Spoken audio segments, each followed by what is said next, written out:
welcome to the Red Booth Show. Tonight's interview is with Stephen Eckelberry. He's a filmmaker, and he also happens to be Karen Black's widower. So check out our interview.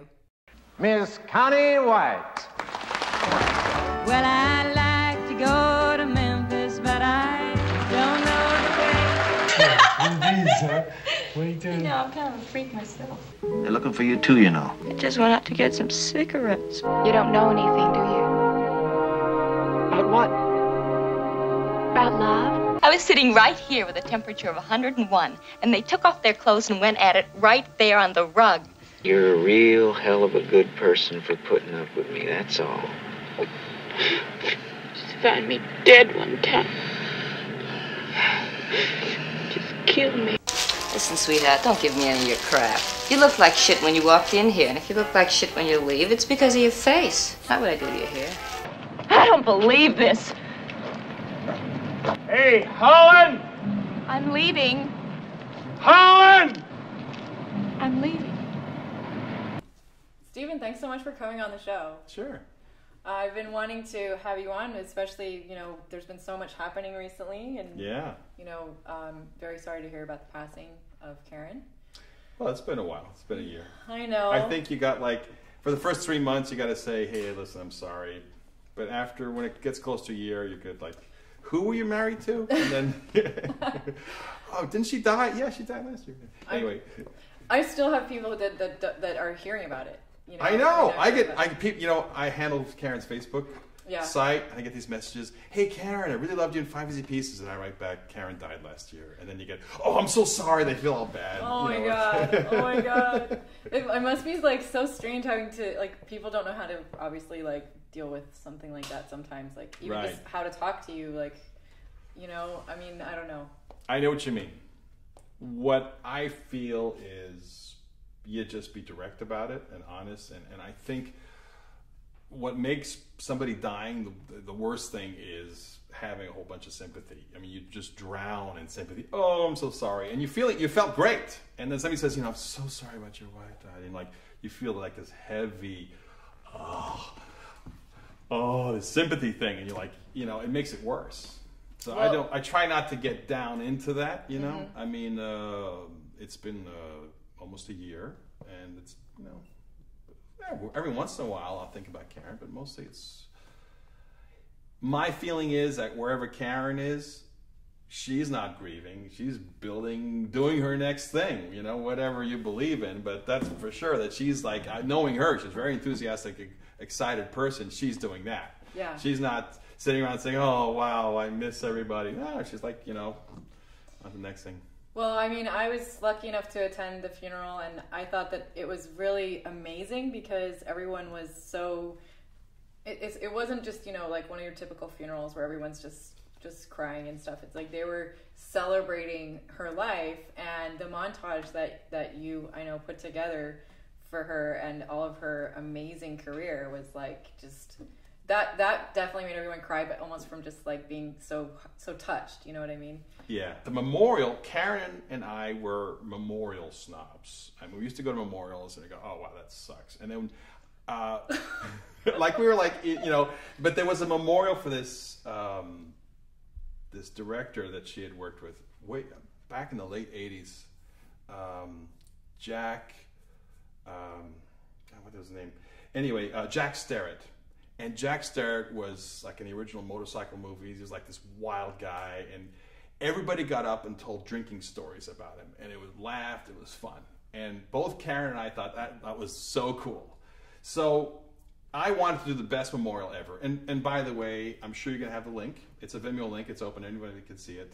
It's been up since last year. Sure, yeah. I'll put a link right here. And people say, "Oh, I'm so sorry I missed it." I say, "Hey, watch the link." And they say, "Wow, I felt like I was there." It's great. So what I did was, instead of having people eulogize and say Karen was great because she did this, she did that, I wanted people to tell stories about Karen.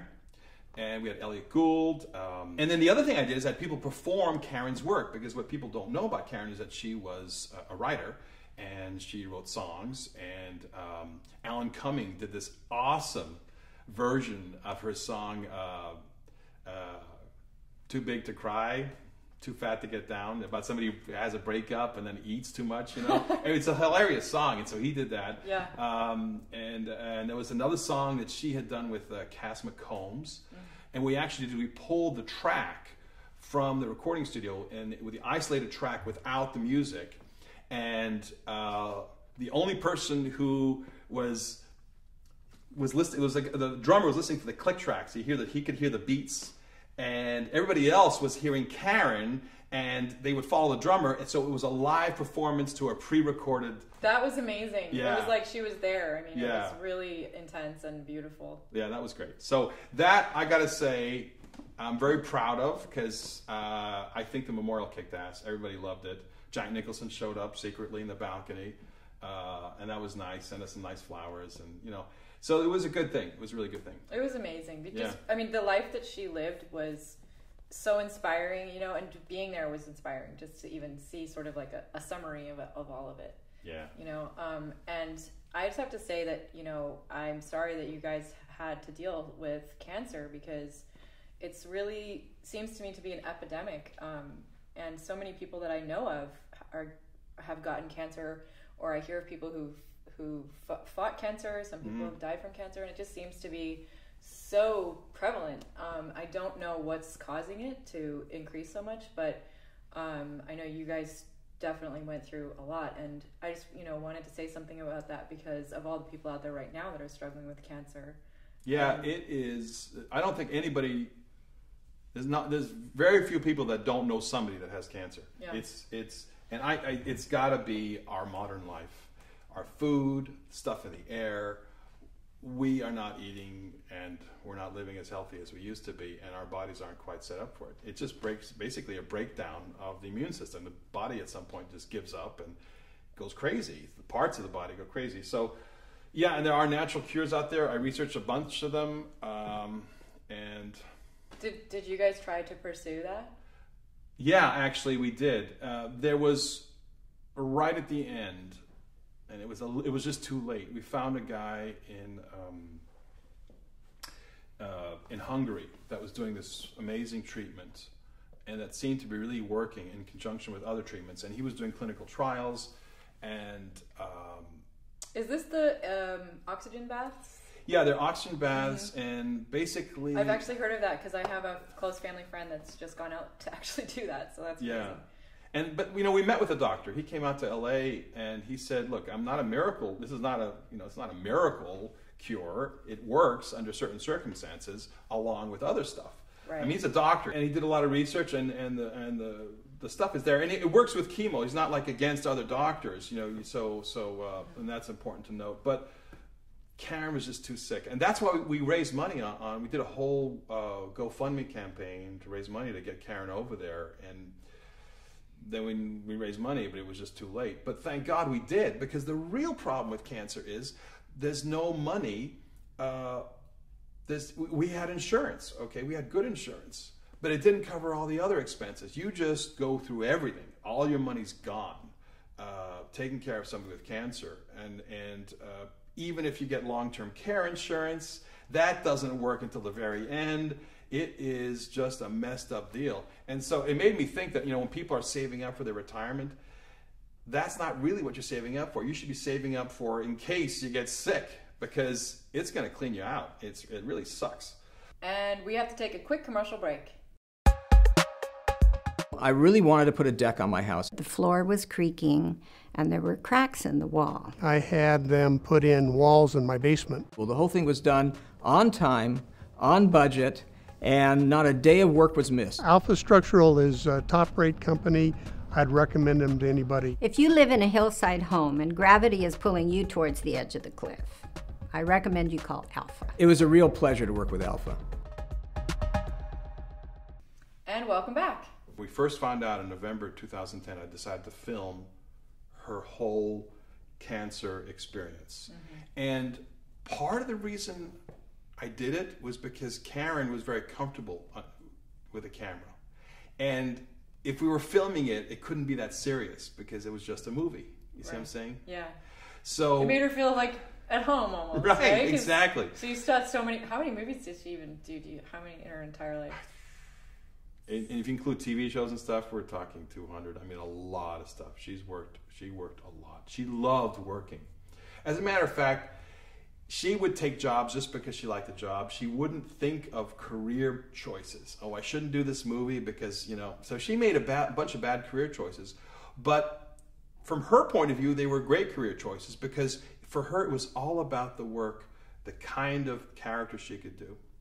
So I filmed the last almost 3 years of her life. I actually filmed her the day she died. And that was an amazing experience. I plan on doing a documentary eventually about it. It's a little tough for me now, still, to get into that. I don't know if I want to do that. Maybe you should pass that off to someone else to edit it for you.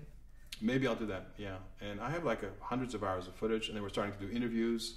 We're trying to get people to talk about Karen, some of her old friends, and because she was in a very interesting time in American movies. She was an A-list star in the 70s, you know, the early and mid 70s, and going on, you know, and that was a really interesting experience. It's a time when movies changed from being in the 50s and 60s. Everything was scripted and very controlled. And it was like the studio lights. You had Doris Day, and you had musicals, and then suddenly Easy Rider comes along, and it's all handheld, and it's European camera, and people are improvising, and they're throwing up on camera. It's like rebel movie making. Yeah, and then Easy Rider, you know, no one thought it would be a big movie, but it became this huge movie, and it changed movie making. And Karen was in that film; she had a small part in that, but she stayed part of that group. The BBS group, Bert Schneider and those other guys, and they revolutionized filmmaking. So she was in a really good era. So, and there's a couple of books coming out hopefully next year. A little too late for my taste. I wish they'd come out now, but whatever. And there's a bunch of work that she's done. So I'm still part of Karen's life, and I'll do this documentary. And there's a website, and you know. At one point, right after she died, I was going to do like a nonprofit group because I wanted to do something to help caregivers, because I was a full-time caregiver. I gave up my job. Thank God we raised money because I couldn't have done it otherwise. And I thought, well, I should do something to help caregivers. But the truth is, once after Karen died, I just had to take off and start doing my life because I had to live, you know. And I had to build my life back up and do that kind of stuff. Yeah. So after 3 years of battling cancer, it kind of wears down on you. So Karen is still a big part of my life. By the time this airs, we will have had a big screening of her movies. There's actually several screenings around LA, and I really look forward to that. And so you can report that on future shows. Cool. But well, I thought that was really cool that Quentin Tarantino did that the homage to her and played all her, you know, big hits and stuff at his theater. Yeah. And I mean, it just goes to show like how loved she really was. You know, she really was an amazing actress, and she was very daring too. She played roles that sometimes weren't that flattering as well. Like, you know, I mean, she was really creative and really out there. So it was, to me, she's very inspiring, like as an actress and just as a role model, you know. Yeah. Well, she was an amazing actress and very disciplined. It's funny, she had a very disciplined way of being undisciplined. In other words, she controlled everything up to the point when she was actually acting. So a lot of prep work. But when the camera started rolling, she was completely in that moment. Whatever was happening there, she would change. She didn't have any preconceived ideas of how she played the scene. You know, she didn't memorize lines in front of the mirror. How does that sound? She did not do any of that. She just prepared, made decisions about what her character was. And her acting technique is kind of unusual because it wasn't really method acting. A lot of people think she was a method actress, and she was not. She actually was kind of, in a way, anti-method, in that she didn't believe in drowning herself in past emotions to get herself sad or something like that. Mm-hmm. But she did believe in preparing, deciding what her character was supposed to do, deciding... being in the character at the time or whatever. Yes. Mm-hmm. And as a matter of fact, you know, August around August 8th or 10th, I'm not sure, KCET is showing a video of her acting. She really wanted to talk about her acting technique. So in February of 2013, she was already pretty sick. She died in August of 2013. But in February, she got with some friends and she recorded this thing about acting. It tells people about acting. And it's an amazing piece. Wow, that's great. Yeah, and that's going to be on KCET. I think that we're going to come out with a book with it. And well, cool. Well, I can also tell everyone to go check that out. Absolutely. Yeah. So I was wondering, how did you guys first find out that she had cancer? It's these weird things happen when you find cancer. It's just usually accidental. Mm-hmm. She had stomach pains. She thought she had some sort of thing in her stomach and did a bunch of tests. And one doctor said, well, just in case, you should do this little thing, this little test. And they said, there's something weird about that. It's probably nothing. We should check it again. They checked it again. And then we went to see a specialist. And actually, I remember it was November 1st, 2010. We went down all the way down to Orange County. It was just because this doctor said, it's probably nothing, but it would be wrong not to double check this. They sent a little camera down her digestive system, and I remember afterwards they put Karen to sleep. They came out, and afterwards, I remember the guy come up to it, and he really had an ashen face. He was like, I know as a filmmaker, I know it's crazy. But I thought, oh God, I wish I had that on film. But it was like this dramatic moment. But like, Karen, he says, we found some cancer on your ampullary vata. And everyone thought it was pancreatic cancer, but it wasn't. It was this little kind of obscure cancer on her, it's called ampullary cancer, with this little nipple on the side of the pancreas that releases stuff into the system. And that was when we found out. And, our life changed like instantly. We had to, you go like into sudden research mode, like, what do we do? I was like, everything changes. Like, and because there's this race for time to get it before it starts spreading. So that's when we found out, and I told my boss that I was working on this project. I'm an editor mostly. I do direct stuff, but I was mostly editing at the time. And I said, listen, this happened. So I just wrapped up what I had to do very quickly. And then we started getting on the phone with everybody we knew. How do you handle this? And basically, it was an operation. We had to do an operation. And then I started researching the operation and talking to all these doctors, and found out that if you don't go to a really experienced doctor, there's a chance you can die just from the operation. So we said, okay, we're going to go to the Mayo Clinic in Minnesota. So suddenly we were 17 days after we found out, Karen had the Whipple operation, which is second to heart operations, is the most complex operation you can get. And that was tough because... That must have taken a while to recover from, too. We were there until like December 20th. I remember because we flew back just in time for Christmas, and it was snowing, and it was tough. It's just such an intense thing that people go through, and that's why I wanted to bring it up, because it does affect so many people's lives, and but at the same time, I also kind of want to celebrate just the fact that how amazing it was being with her for all those 30 years, and if you want to tell a few cool, quick stories about it, that would be fantastic. Okay, Karen was, anybody who met her knew she was the most unusual person. And I think she knew what her qualities were, because somebody asked her, like, how would you describe yourself? Her one choice was non-derivative. Like, she didn't want to have other people's opinions. She just wanted her own take on life to express that. She wasn't going to do somebody else's idea. Mm-hmm. So it was always her own ideas. And present was the other one. She really wanted to be engaged in life the whole time. She did not believe in taking drugs, to the point where at the Mayo Clinic, of course they had to do drugs to put her out to do this operation, but there was some other operations later where they had to stick a tube in her. They said, oh, we'll give you a needle. No, I don't do I have to? Well, technically you don't have to, but we're going to stick a tube in your stomach. He said, I don't want it.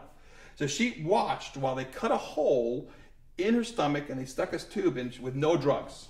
Holy crap. Yeah. She was like, God. and because she wanted to confront it and be there for it. Whoa. And that was, she was like that the day she died. She was on so little opiates, just a tiny bit, enough to like, most people would take just to go to sleep. And here was a person who was, her body was completely ravaged.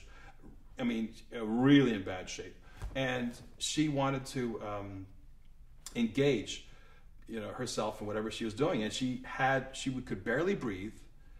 And I almost feel guilty. I did this, but as a filmmaker, I kind of had to. I just turned the camera on so you could see it. I have it as kind of a proof. I didn't know she was going to die that day. I was in another space. I didn't, wasn't thinking that. Well, yeah. I mean, how would you know? Anybody else would have known. I was just being so positive, like keeping her going and keeping her alive. I mean, I think she lived 6 months longer than she would have just because of her own, life force. She never gave up. And it's time for a quick break.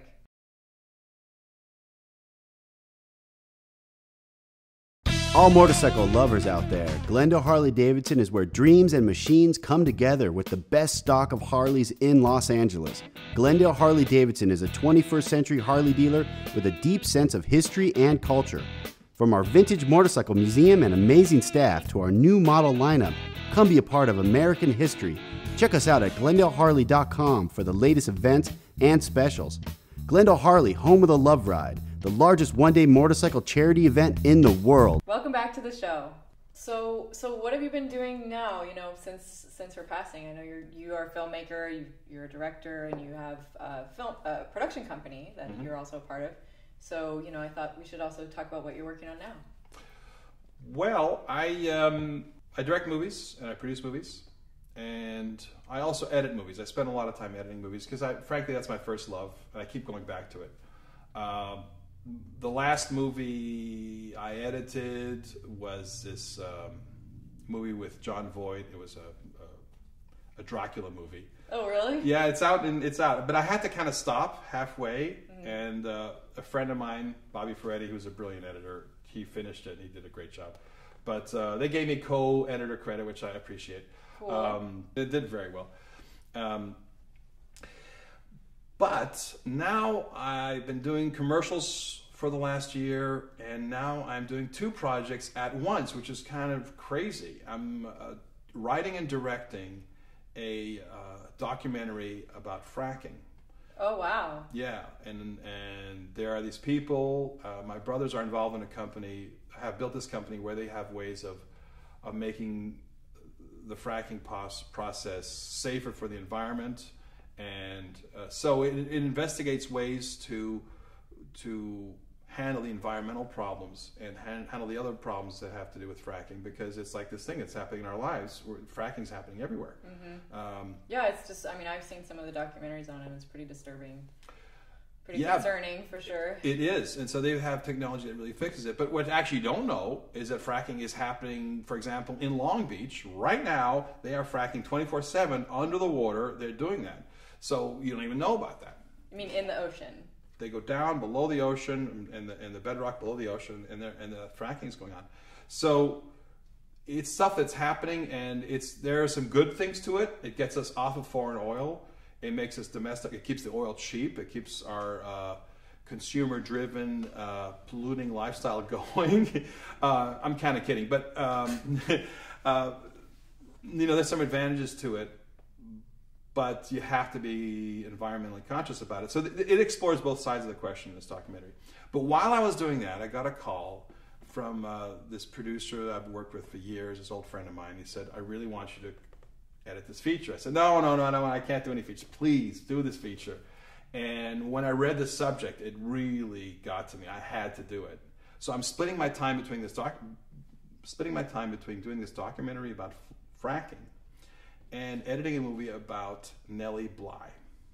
And Nellie Bly is this amazing woman who in 1896 pretended to be crazy and got herself incarcerated into the worst insane asylum in New York, Blackwell Island, and started reporting on what was going on in there.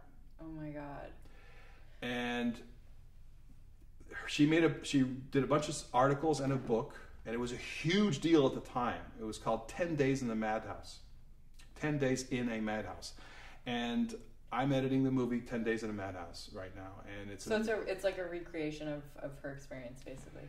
Yeah, and she actually created such a public furor that they brought down the Madhouse. It went out of business, and it changed a lot of the laws about dealing with insanity.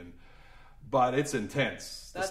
It's a really intense thing. That's a gruesome era of healthcare. So, yeah. Wow, that's really amazing. I can't wait to see it. I honestly do care about that. I have had some close people to me who have had, you know, things like be put into a place like that. Obviously, it's different nowadays, but still, I mean, even today, like I think ACT is just horrible, you know, and just they still do lobotomies and stuff like that. So, anyways, I definitely want to check that out. So. That was the perturbing thing for me, is that even though some of the stuff they got rid of, like these horrible treatments where they basically waterboarded their patients to kind of get them to shut up, put them in ice cold water for hours at end, or locked them into a chair where they couldn't move for 8 hours, just sitting up in one position. I mean, horrible stuff. That's gone, but there's other stuff that hasn't changed. So it's interesting for me because I'm all about exposing some of that stuff. So I'm very awesome. Yeah, I'm very excited about that project. I'm working with this director Tim Hines on this movie, 10 Days in a Madhouse, and I'm really enjoying it. So that's kind of my life right now. Meanwhile, there is Karen's autobiography that I'm helping. Linda Candell, her old friend, interviewed her. I think even up to like a couple days before she died, was interviewing her about her life. And so we're doing that. Karen also recorded a bunch of songs. They were putting out an album with Cass McCombs. Cool. I did this music video with Cass McCombs, which included footage of Karen and Cass. And that's great. Yeah, that's out there. So there's still stuff going on with Karen. There's Karen's website, and then I'll be eventually doing this documentary, finishing that up. So my life is busy. Thank you so much for coming on the show, Stephen. I really appreciate it. And, you know, I love Karen's legacy, and I think that everyone else who adores her is going to be really happy to hear some of these stories you had to tell today. So thank you very much. Sure. Thank you for watching Stephen Eckelberry on The Red Booth.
Well, I should say a few fun stories because it's like a little too serious. Yeah. We're talking about cancer and stuff. I mean, but Karen was she really was a fun person. She really was basically a very happy person. And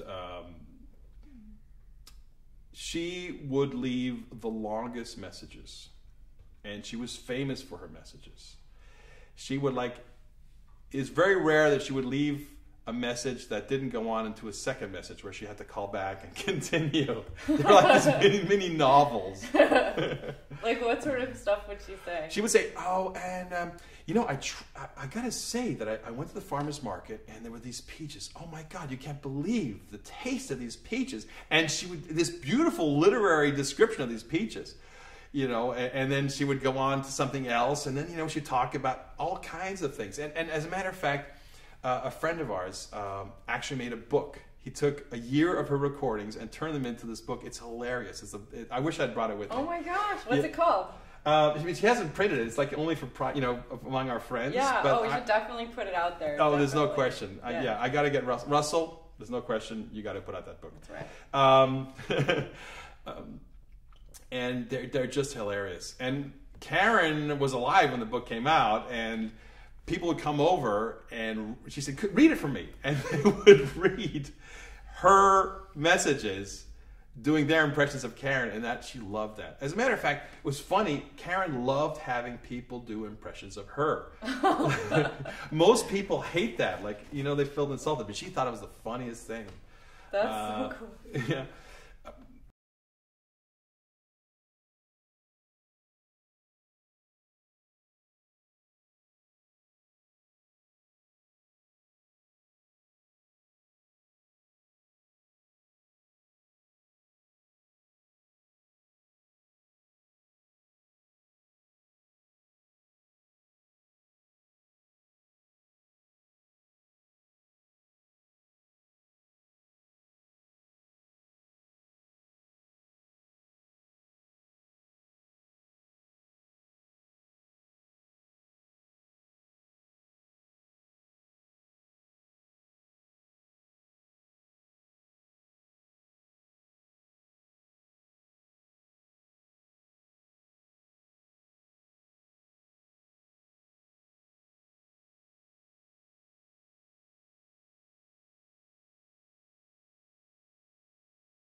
She gave it all. I mean, she researched when she did Come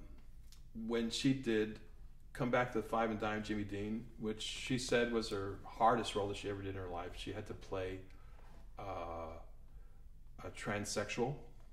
Whoa. And still to this day, in the gay and lesbian community, she's considered like this icon for that role. She thought at first, oh, you know what? I'll just kind of do my gay impression and then she realized, oh my God, this is far deeper. And she was a very feminine person. So she said, you know what? I have to become a man first. And then I have to become a man who becomes a woman. She spent months, she hung out with these people. It was a very depressing experience because she found out that a lot of these people, after they had the operation, weren't satisfied. Whatever they were looking for, they didn't get. And they would kill themselves or they would start getting into drugs. It was not a happy thing for her. And that was a very difficult thing, but she got really involved in that. Every part of it, the clothing, the how they talk, and she'd have this, a transsexual person said, no, you're not walking right. You have to walk like this. It's like teaching her how to walk as a woman, but it's not a woman. It's a man being a woman. It's very interesting. So she did all that, and she was very proud of that role. And if you see it, actually, there's going to Quentin Tarantino's showing it at the New Beverly Cinema, July 4th and 5th. I don't think that's not going to air until. Okay, well, you missed that one. But you could say Quentin Tarantino just aired it. How about that? Quentin Tarantino just aired it. Want to do it again? Yeah. Okay. And as a matter of fact, Quentin Tarantino just aired it on the New Beverly Cinema. It's just one of her great roles. Amazing.